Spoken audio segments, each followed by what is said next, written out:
하나님의 은혜로 저와 여러분이 그 여호수아의 말씀을 지난 시간까지 마쳤고요. 오늘부터는 그 다음에 바로 이어지는 사사기의 말씀을 가지고 은혜를 나누려고 합니다. 여러분 혹시 아십니까? 사사시대는 이스라엘의 역사 가운데, 아니 성경에 나오는 모든 역사들 가운데 가장 어둡고 힘들었던 시기 중에 하나였습니다. 생각해 보십시오. 애굽과 광야에서 고생하던 이스라엘이 드디어 약속의 땅 가나안에 들어가게 되었죠. 그때까지의 과정이 결코 쉽지 않았던 것을 우리 압니다. 지난 40년 동안 그들은 하나님의 약속 하나만을 믿고 모세의 인도 아래 광야길을 전전했습니다. 우리가 그 여호수아서를 다룰 때 잠시 나누었죠. 모세가 죽은 후에는 새로운 지도자였던 여호수아의 인도하에 오랜 기간 가나안을 정복해 들어갔습니다. 그리고 나서 또 어느 정도의 시기가 지난 후에 오늘에 이른 것입니다. 오늘 본문 1절은 당시 이스라엘의 상황에 대해서 이렇게 증언하고 있습니다. 여호수아가 죽은 후에. 여러분, 이스라엘의 두 번째 광야의 인도자였던 가나안 정복의 영웅이던 여호수아가 죽습니다. 그리고 분명한 것은 그 다음부터 또 다른 새로운 시대가 시작될 것이라는 사실이죠. 그런데 여러분, 지금 이스라엘 백성들이 처해 있는 상황은 좀 독특했습니다. 아시다시피 지금까지 그들은 고생하면서 광야길을 통과했고요. 가나안 정복 전쟁을 잘 수행해 왔습니다만 지금 이 사사기가 시작될 무렵 그들은 하나님이 약속하셨던 가나안 땅, 젖과 꿀이 흐르는 약속의 땅 한가운데 쑥 들어와 있었기 때문입니다. 그동안 그들의 삶을 이끌었던 가장 중요한 모토는 저 가나안 땅이었습니다. 그런데 오늘 사사기를 여는 지금 가장 중요한 그들은 그때와 굉장히 많이 달라졌던 것이 뭐냐면 그 약속의 땅 한가운데 들어와 있었다는 거예요. 따라서 각본대로라면 이제 그들에게는 고생 끝, 행복 시작의 삶이 펼쳐져야만 했습니다. 하지만 현실은 그렇지 않았어요. 여러분, 저는 이런 사사기 또는 그 전에 여호수아서를 읽을 때마다 그 당시 이스라엘 백성들과 오늘 이민자로 살아가고 있는 저와 여러분의 삶을 동일시해 보곤 합니다. 여러분, 맨 처음에 미국에 들어오실 때 여러분 마음속에 가지고 계셨던 생각들은 어떤 것들이 있으십니까? 여러분, 미국 오시기 전날 여러분 마음속에 가지고 있었던 가슴 설렘을 한번 떠올려 보십시오. 물론 불안함도 있으셨겠죠. 제가 만난 이민자들 가운데는 오래전에 배를 타고 태평양을 건너오신 분도 계셨습니다. 정말 오래전의 얘기예요. 여러분, 미국을 비행기가 아니라 배 타고 왔다니까요. 여러분, 그게 우리 세대에 있었던 일입니다. 저는 그런 상상을 해봅니다. 그 거대한 바다, 태평양, 정말 태평양인데요. 그것을 가로지르는 오랜 항해 후에 멀리서 샌프란시스코 항구가 보일 때에 그분 참 만감이 교차했다 말씀하셨습니다. 그리고 말도 안 통하는데 어찌어찌 찾아서 그레이하운드 버스를 타고 대륙을 가로질러서 동부에 있던 대학교로 그분이 달려가셨다라고 말씀하세요. 그때 그분의 가슴 속에 무슨 생각이 가득 차 있었을까? 그런 것들을 헤아려 봅니다. 여러분은 어떻습니까?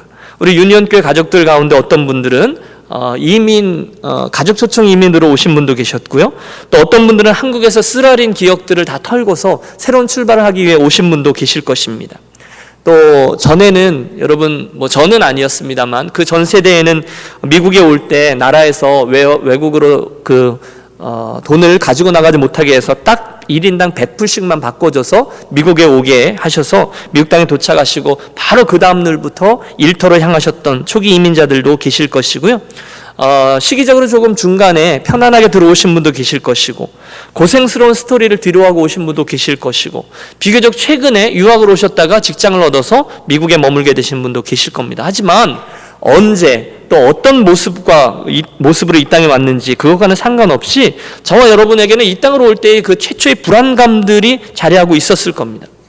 제가 신방했던 어떤 분은 그 미국에 도착하신 첫날 밤을 잊지 못하세요. 왜냐하면 그 첫날 밤 한잠도 주무시지 못했대요. 아이가 셋이었는데 그 세 아이들이 곤히 자고 있는데 그 아이들을 보고 자기 신세를 생각하며 한잠도 자지 못하고 눈물을 흘렸다라는 가슴 아픈 이야기를 해주신 분도 계셨습니다. 얼마나 힘드셨을까요? 저도 그렇고요. 여러분도 불안함이 있었을 겁니다. 그런데 그와 동시에 우리에게는 공통적으로 이 땅에서 좀 희망찬 삶을 살았으면 하는 기대가 있었을 겁니다. 어떻게 구체적으로 말로 표현할 수는 없었겠지만 분명 뭔가 좀 더 나은 삶을 여러분 꿈꾸고 오지 않으셨습니까?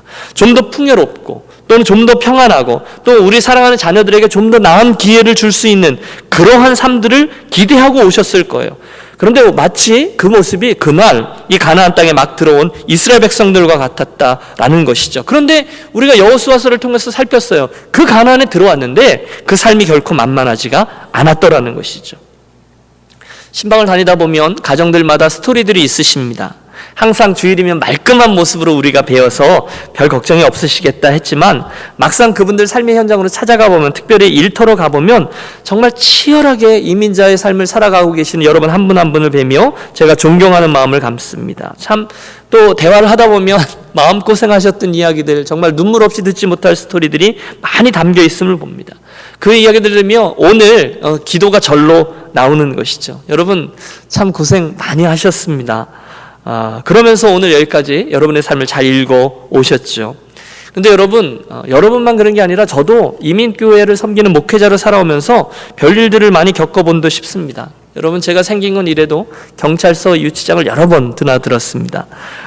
저 때문에 간 건 아니고요.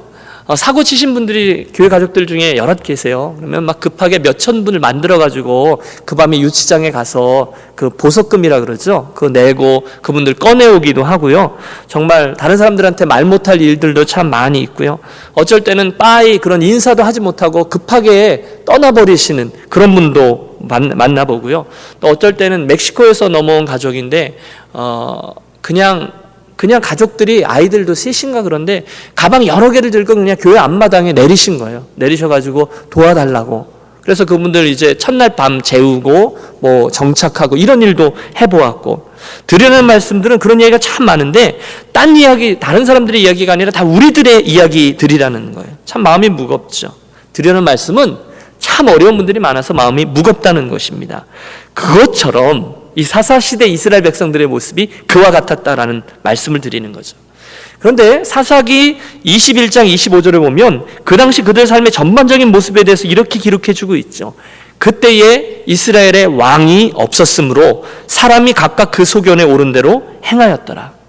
그때 이스라엘에 뭐가 없어요? 왕이 없었습니다. 사람들이 어떻게 살았어요? 그 소견에 오른 대로 살았다는 거예요. 여러분 무엇을 느끼십니까? 이 영적인 가나안 땅에서 여러분 혹시 미국에 살지만 내가 가나안 땅에 살고 있는 이스라엘 백성이다 이런 생각 안 해보셨습니까?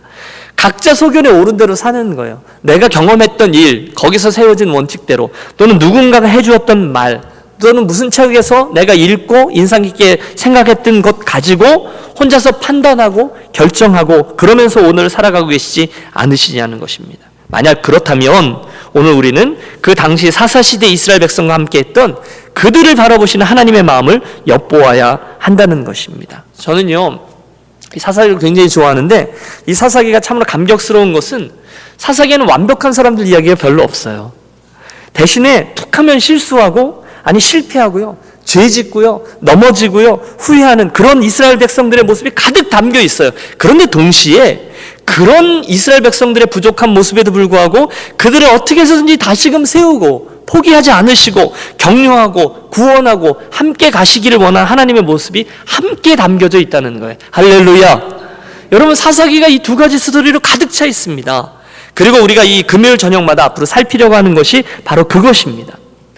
다행히도 우리는 이스라엘 백성들의 가장 어두웠던 그 시기에도 종종 하나님의 능력으로 존귀하게 일어나는 그런 영웅들을 만납니다. 사사들입니다.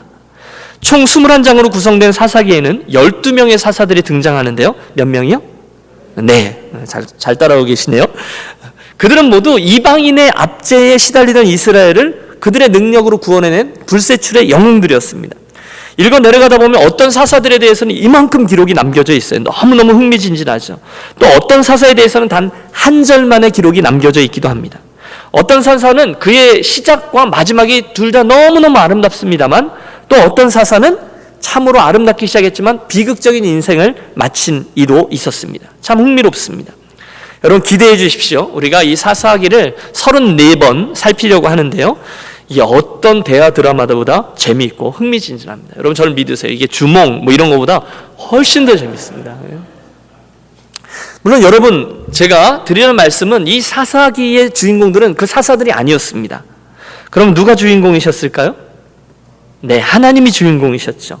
그래서 우리는 하나님과 그들이 그 다양한 인생의 문제들, 여러분 인간 군상들의 모습이 다 펼쳐집니다. 그 어마어마한 인생의 문제들과 급변하는 세계 정세 속에서 과연 어떻게 그들이 관계하고 어떻게 행동했고 어떤 결과를 갖게 됐는지를 살펴보므로, 왜 살펴봅니까? 오늘 이민자로 살아가고 있는, 비슷한 상황 속에 살아가고 있는 저와 여러분의 삶을 하나님의 도우심으로 어떻게 승리하며 살아갈 수 있는지에 대한 해답을 얻을 수 있습니다. 이게 이제 사사기 강의의 목적이 되겠죠. 여러분, 제가 얻을 수 있습니다 라고 말씀드리는 자신감이 있는 이유가 있습니다.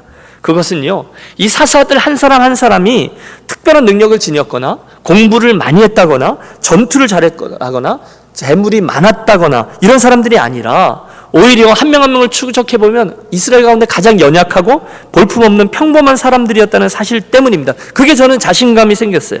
심지어 그들 중에는 이스라엘 사람들 가운데 버려진 사람들이 있습니다. 편견의 희생자들입니다. 어떤 이는 장애를 갖고 있었습니다. 어떤 사람은 그 당시 사회적인 약자로 취급되는 여인이었습니다. 어떤 이는 사생아로 버려져서 길거리에 불황자로 자랐던 사람도 있습니다. 그런데 그들의 삶이 어느 날 보배와 같은 하나님의 사람들로 변화되더라는 거예요. 어떻게 해요? 바로 우리 하나님의 만지심 때문이었다는 것입니다. 할렐루야! 우리가 그것을 추적해 보는 거예요. 이야기들이 우리들에게 얼마나 격려가 되는지 몰라요. 그 평범한 사람들, 아니 너무너무도 부족했던 사람들이 어느 날 하나님의 손길이 닿자 정말 보배와 같은 믿음의 사람으로 변화되고 이스라엘의 지도자로 우뚝 서고 놀라운 하나님의 능력을 그 땅으로 가지고 오는데 선한 하나님 축복의 통로가 되더라는 것입니다. 혹시 오늘 나는 너무너무 평범해요. 나는 너무너무 연약해요. 나는 다른 분들보다 못났어요. 또는 내가 오늘 당하고 있는 인생의 어려운 일은 다른 분들의 것들과 비할 바 되지 않을 만큼 어려워요. 여러분, 그렇게 느끼신 분들이 계십니까? 혹시 목사님 그냥 다 놓아버렸으면 좋겠어요. 여러분, 그렇게 생각하고 계신 분 있으십니까? 여러분, 비록 연약하지만 또 실제로 여러분의 삶들 가운데 정말로 무거운 일들로 눌려져 있는 분들이 계실 수 있지만 저는 확실합니다. 오늘 저와 여러분이 그 하나님의 살아계신 하나님의 음성을 듣고 하나님의 말씀에 사로잡히기만 한다면, 그래서 오늘 저와 여러분이 그 당시 사사들처럼 어두운 세상 속에서 정말 별 볼 일 없고 너무너무 고생스러운 삶의 자리에 있지만 하나님의 터치하심으로 변화된 일과 똑같이 저와 여러분이 그런 일들을 경험하게만 된다면, 오늘 우리도 이 어두운 시대에 그날 사사들과 같이 하나님 우리들의 허락하신 역사의 한 페이지를 넉넉히 감당할 수 있는 인물들이 될 줄로 믿습니다. 그 유익을 기대하면서 우리 사사기의 첫 장을 함께 열어봅니다. 오늘은 사사기의 그 첫 번째 서론적인 말씀을 나누려고 하니까 이 책의 배경부터 한번 살펴보시죠. 전통적으로 여러분, 이 사사기의 저자는 사무엘이라고 전해집니다. 물론 성경은 정확히 누가 사사기를 썼는지는 이야기해 주지 않아요. 그렇지만 탈무드에 보면 이 사무엘이 사사기의 저자라고 되어 있고요. 초대교회 전승도 본서를 사무엘의 저작이라고 봅니다. 그 다음은 사사들이 누구였는지도 알고 시작하는 게 좋습니다. 사실 여러분, 사사기를 읽다 보면 이곳저곳에서 그때에 이스라엘의 왕이 없으므로라는 말이 반복해서 나오거든요. 이 말은 지금 이스라엘이 춘추전국 시대를 지내고 있다는 뜻입니다. 여러분, 생각해 보세요. 오래전에 이스라엘이 드디어 여호수아와 함께 그 가나안 땅을 진격해 들어간 직후에 바로 사울이나 다윗의 왕정 시대가 열렸다면 아마 이스라엘은 금방 강력한 통일 왕국을 세웠을 것입니다. 하지만 그들은 그러지 못했어요. 대신에 그들은 가나안 정복 전쟁 이후에 여러 개의 지파로 나뉘어서 각자의 부족 생활을 했습니다. 김씨 또는 서촌마을, 권씨, 이것처럼 자기들끼리 사는 그런 부족 국가를 이루면서 생활해 나갔고요. 그 결과 질이 멸렬하게 그 땅 가나안의 거민들과 밀고 당기는 싸움을 400년간 계속해야 했습니다. 그 와중에 말씀드렸죠. 여러 번 반복하여 나타나는 사사기의 사이클이 있습니다. 이스라엘이 가나안에 적응하는 과정 중에서 여호와 하나님을 향한 신앙을 저버리고 그 땅에 있던 신들을 섬기는 일들이 반복해서 일어났습니다. 그러면 하나님이 그 땅에 있는 거민들을 일으켜서 그들을 압제케 하시고 몇 년 후에 그들이 정신을 차려서 하나님 잘못했습니다 회개하고 우리를 구원하소서 여호와의 이름을 부르면 하나님은 언제 그러셨냐는 듯이 그 사사들을 통해서 이스라엘을 구원하십니다.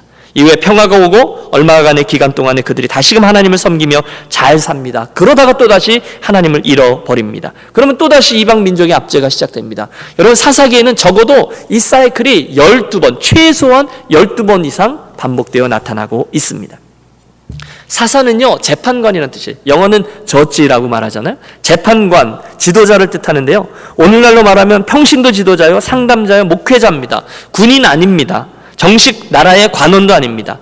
단지 위기의 상황에서 하나님의 말씀이 그들에게 임할 때 그들이 하나님의 말씀을 선포하고 사람들을 격려해서 그들을 이방인들의 앞에서 구원해내는 어떤 의병장과 같은 역할을 했던 이들이 사사였습니다.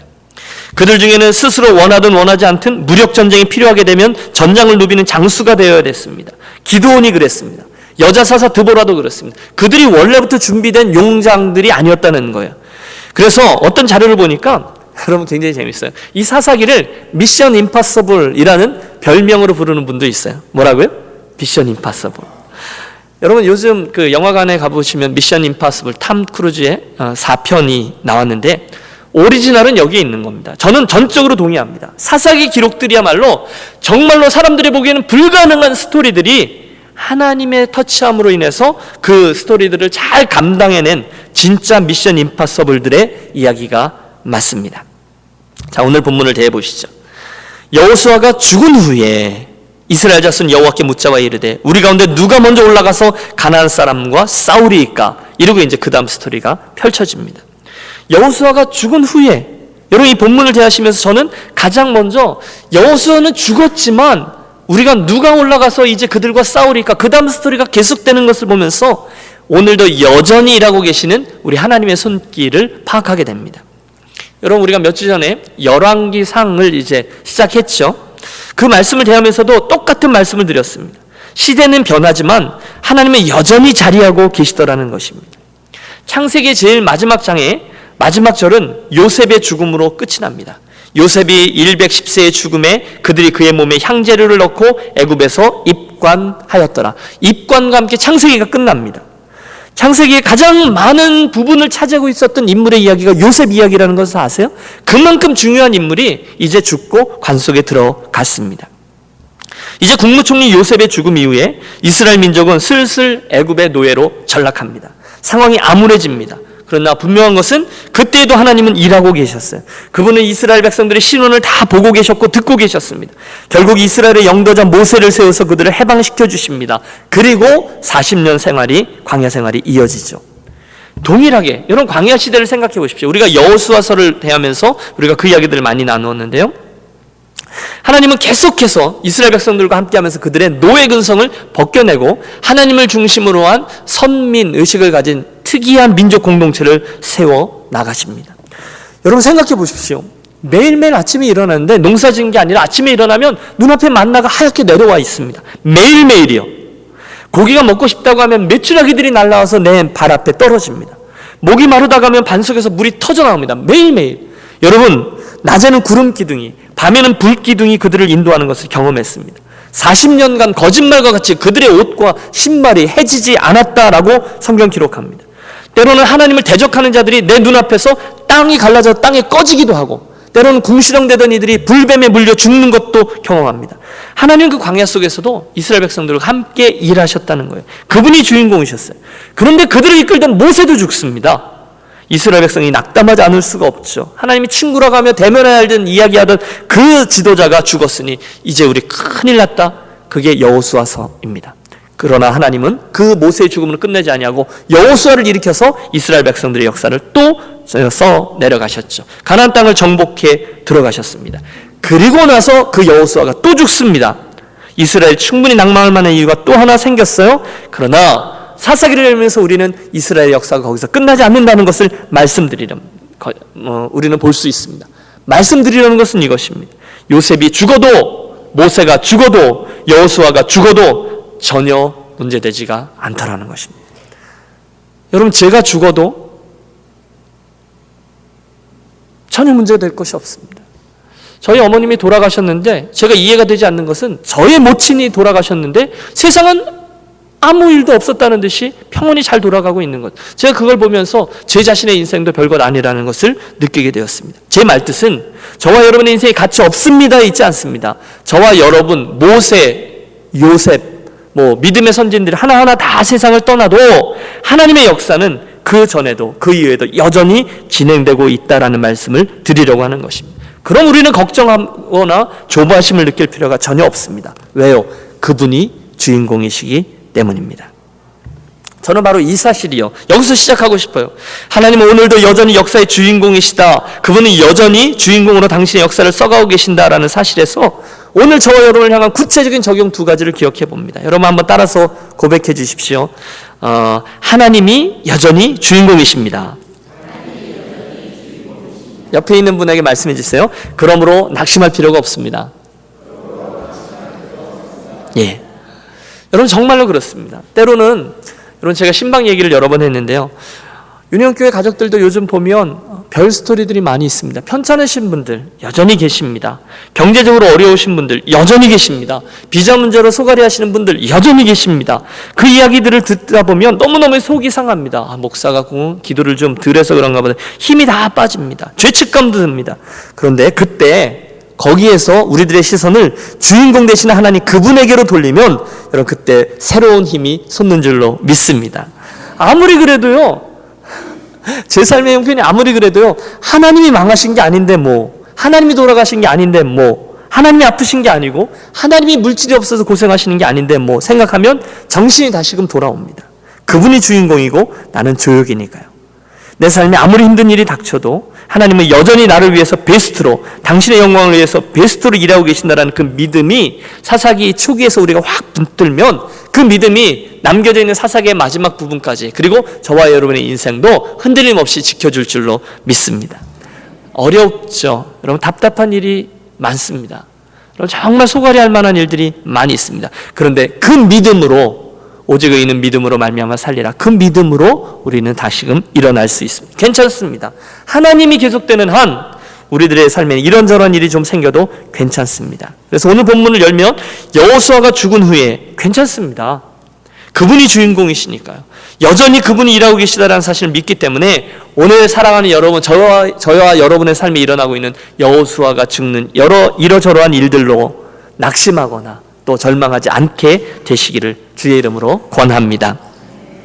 자, 하나님이 이 세상 역사의 주인공입니다 라는 사실에서 두 번째로 적용하는 것은, 그러므로 나는 그분 뒤에 줄 서야 되겠다라는 것입니다. 여러분, 어디서 들은 이야기 같으시죠? 몇 주 전에 우리 열왕기서를 열면서 똑같은 말씀을 드렸습니다. 다윗의 유언을 이야기하면서 제가 이 말씀을 드렸습니다. 그런데 한 번 더 말씀드리고 싶습니다. 이번에 저희가 세코야 맞죠? 세코야 산, 그 다음에 요세미티 국립공원을 갔다가 그 다음에 거기서 한 3시간 정도 달려 내려가니까 샌프란시스코에 이제 오후에 도착하게 되는데, 여러분, 샌프란시스코가 이제 산속에 있다가 또 그 대도시로 와서 제가 정신이 좀 황망하기도 했겠지만, 그 샌프란시스코로 접어 들어가는 그 길이 아마 수십 대의 차가 일렬로 이렇게 들어가는 다리를 건너야 샌프란시스코에 이르게 되더라고요. 좀 가보셨어야 얘기가 될 텐데. 그런데요, 정말 수천 대 아니 수만 대의 차들이 한꺼번에 쫙 밀려서 그 긴 다리를 건너서 이제 들어가게 되는데, 그러다 보니까 깜빡 잘못해서, 제가 이번에 아주 깊게 경험했잖아요. 줄을 잘 서야 되는 거예요. 줄을 정말로 깜빡 잘못해서 조금 틀린 라인에 서면요, 대책이 안 서는 겁니다. 수천 대, 수만 대가 한꺼번에 양쪽으로 꽉 밀려서 움직이니까. 또 줄을 쓸 때 캐시 줄에 서느냐, 크레딧 카드 줄에 서느냐, 아니면 뭐 우리 캘리포니아에서 붙이고 다니는 그 라인에 서느냐에 따라서 여러분 30분 차이도 나고 1시간 차이도 나고 그러더라는 거예요. 그런데 여러분, 이번에 제가 그 줄을 기가 막히게 섰어요. 그래가지고 다른 차들보다 쑥쑥쑥 잘 빠져서 샌프란시스코 아주 수월하게 들어가서 아내에게 칭찬을 들었죠. 그날 그 줄 잘 서는 것이 그날의 스케줄을 좌우할 수 있다면, 여러분, 우리들의 영혼을 좌우하는 줄이라면 절대로 잘 서야 될 줄로 믿습니다. 여러분, 더 이상 다른 말이 필요 없습니다. 만약에 우리 하나님을 우리 인생의 주인공이다, 그분이 결정한다라고 믿으신다면, 그분이 세상의 역사와 나의 인생을 주관하시는 분이다라고 정말로 믿으신다면 기억하십시오. 우리들 인생에 남겨져 있는 인생의 가장 중요한 이유는 그겁니다. 그분 뒤에 줄 서는 겁니다. 내 남겨져 있는 인생, 내 얼마 남지 아니하는 제한된 이 기회를 통해서 나는 그분에게 인정받는 조역으로서의 인생을 살아야 되겠다라는 겁니다. 그분 뒤에 줄 서야 된다는 거예요. 어제 신방을 간 가정이 있는데 이제 인생에 대한 욕심이 있으세요. 그러니까 선한 욕심이 있으세요. 근데 이분이 열심히 살아오셨는데 어느 날 컴퓨터로 이렇게 쳐보니까 자기의 뭐 이런 것들을 저런 거를 그런 프로그램이 있는지 다 계산해 주면서 자기는 22년을 더 살 수 있는 가능성이 있다. 그게 나온 거예요. 그러니까 그 얘기를 하는 거죠. 근데 제가 22년까지는 안 가실 것 같은 이런 생각이 이제 드는데 그러면서 이분이 조급한 거예요. 지금까지 살아왔던 시간에 비하면 22년은 너무 짧은 시간이거든요.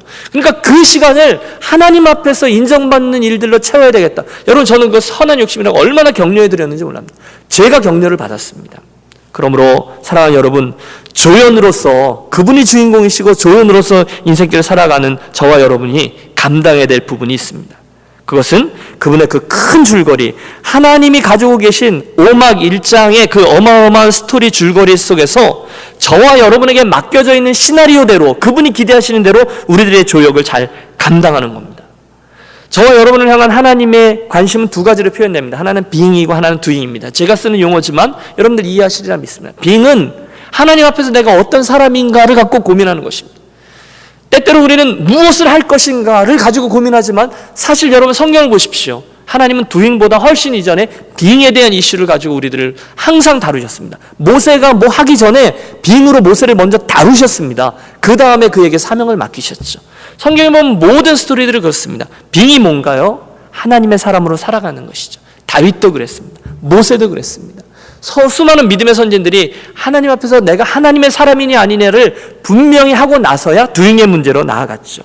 신약 성경에 가면 이게 in Christ로 해서 주 안에 있는 자, 구원받은 자, 내가 어떤 존재인지를 날마다 묵상하고 그 구원의 우물에서 날마다 물을 길어오른 의도적으로 내가 누구인지를 기억하는 것에서 하루하루를 살아가는 것, 그러면서 하루하루의 삶을 통해서 예수님을 닮아가는 것이 저와 여러분 인생에 있어서의 being인 것이죠. 그리고 나서야 doing입니다. 이제 저와 여러분의 삶은 하나님의 사람으로서 그분 앞에서 내가 조연이지 생각하면 하나님의 큰 물줄기가 태초부터 시작해서, 아니 그 태초, 성경에 나오는 창세기 1장의 태초 이전에 있었던 원 역사인 그 전에 영원의 태초부터 시작해서 끝까지의 마지막 순간까지, 뭐 마지막이라는 단어가 없지만 우리가 차용해서 쓴다 하면 하나님의 그 영원이라는 시간과 공간과 존재의 속에서 하나님이 가지고 계신 한 가지 스토리는 바로 영원 구원하고 모든 사람들이 하나님을 예배하는 자로 거듭나고 구원받게 되는 것인 줄로 믿습니다. 성경을 보십시오. 처음부터 끝까지 그 스토리로 가득 차 있습니다. 그렇다면 조연인 저와 여러분, 저와 여러분의 가정, 그리고 우리 교회 공동체는 바로 그 스토리를 위해서 사용되어야 될 줄로 믿습니다. 거기에 은사와 거기에 저와 여러분들의 소유와 저와 여러분들의 인생에 남겨져 있는 시간과 또 저와 여러분에게 하나님께서 맡겨주신 여러 가지 재능들이 그 일들을 위해서 맞추어질 때에만 의미가 있는 것이죠. 그게 이제 doing입니다. 사랑하는 여러분, 오늘 서론적인 이야기를 들으면서 오늘 제가 강조하려는 바는 그것입니다. 하나님은 여전히 주인공으로 오늘도 사사시대뿐이 아닙니다. 오늘도 여전히 주인공으로 일하고 계심을 믿습니다. 여러분, 저는 분명히 믿습니다. 어떻게 마른 하늘에 갑자기 비가 올 수 있을까요? 어떻게 지구를 비롯해서 셀 수 없을 만큼 그 많은 별들이 질서정연하게 우주 공간에 매달려 있을 수 있을까요? 여러분, 어떻게 수천 년 동안 한치의 오차도 없이 태양이 뜨고 질 수 있을까요? 어떻게 우리 유년교회가 이렇게 35년, 36년간을 이 땅에서 이렇게 아름답게 계속해서 서 있을 수 있을까요? 어떻게 제한된 인생을 사는 우리가 하나님과 컨택이 되고요, 그분이 가장 기뻐하시는 영원 구원과 세계 선교라는 정말로 말도 되지 아니하는 어마어마한 스토리들을 어떻게 우리 마음속에 품을 수 있을까요?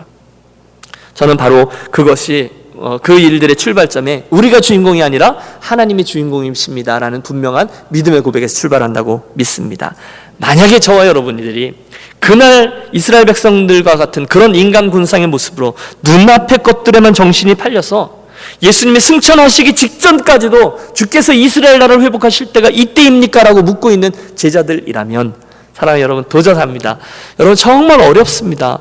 목사님, 오늘 제 삶도 너무너무 버겁습니다. 제 아이들, 제 가정만 지키기도 참 어렵습니다. 여러분, 우리 입에서는 거기까지 얘기하고 싶은 욕구가 솟구쳐 오르지만, 여러분, 그것을 충분히 주님도 이해하시지만 주님께서는 동일하게 하나님의 나라에 대한 이야기들을 계속해서 우리를 보게 하시고 교회 공동체로 하여금 그 일에 순종케 하시면서 이끌어가고 계십니다. 그렇다면 오늘 이야기 결론입니다. 여호수아는 죽어도 이 세상 역사를 향한 당신의 그 큰 소리는 계속해 진행될 겁니다. 그렇다면 그것을 바라보고 가지 않으면 우리가 손해라는 것이죠. 사랑하는 여러분, 로마서에 나오는 말씀을 기억하겠습니다. 하나님께서 원가지도 아끼지 아니하였은즉 너도 아끼지 아니하시리라.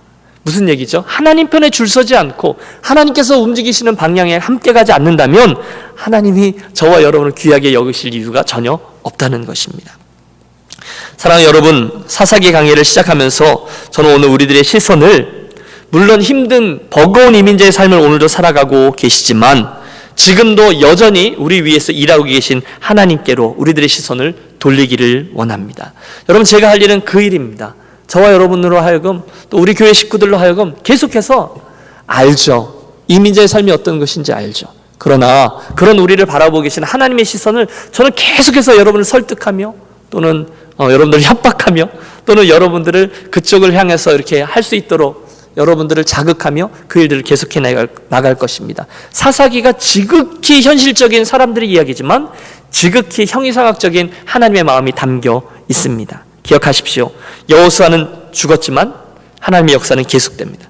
모세는 죽었지만 요셉은 죽었지만 하나님은 여전히 당신의 일을 행하십니다. 그분이 사사시대의 주인공이요, 그분이 21세기 오늘도 여전히 주인공이십니다. 그 사실을 믿기 때문에, 믿습니까?